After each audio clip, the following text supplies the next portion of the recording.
Barack Obama and I were each 5 years old when the movie Alfie came out. So I'm trying to figure out how it is that according to Chris Matthews, he is so young and refreshing and I'm a virtual Stone Age. In the 1966 version of Alfie, one of Alfie's friends has an abortion. In the 2004 remake, the abortion is omitted. This is where the discourse has gone, to judgment and to omission of the A word. We have ceased to speak about abortion in terms of women's ability to control their own lives, and now speak mainly of preventing unwanted pregnancies, which is poll proven to be politically polite.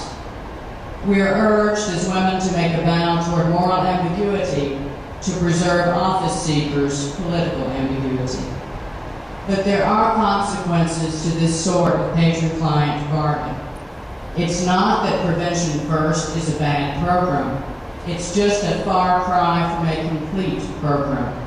When we exclude constitutional rights from the conversation, we first lose the rhetorical battles, and then the real war for our rights as women. When Roe v. Wade, a reasonable compromise that protects women and respects nascent life, is repackaged as abortion on demand, we lose a rhetorical war. That rhetorical loss becomes an America in which 87% of our counties no longer have an abortion provider. When we let extremists repackage a medical procedure as partial birth abortion, we lose the war of words, and after that, the Supreme Court says it's all right to criminalize that procedure. When we quit speaking a rights-based language, those rights fall away.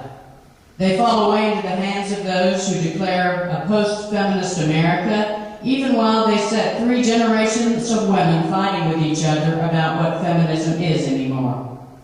They fall into the hands of those who think a gang of 14 senators can gamble with women's constitutional rights to avoid an impolite discussion about far-right judicial nominees. They fall into the hands of a cabal that thinks it can take women's votes for granted because it knows that the opposition's leaders would ban abortions even in cases of rape or incest. They fall into the hands of those who cynically use Roe as a cudgel to keep women from seeking just a little bit more than this most basic of rights from our political system. They fall into the hands of a dynamic duo who thinks that contraception is the same thing as abortion, who vote against medically accurate, age-appropriate sex education in our schools, even as 3 out of 4 teenage girls have a sexually transmitted disease that a simple condom would have prevented in this country.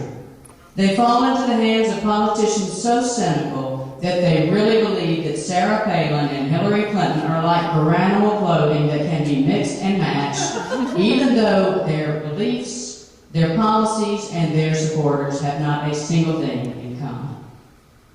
So it seems words are not so cheap after all. The next time John McCain says he's in favor of overturning Roe, someone should ask him, "So, John, how much time should you do?" We have a Bush-authored gag rule about abortion now because years ago we allowed a gag rule about the A word, feminism and women's rights, to be foisted on us by those who find the A word to be impolite conversation. The women of America are not better off as a result of such compromises. We must recover our voice in November 2008, and we must reclaim the vocabulary of women's rights and women's power.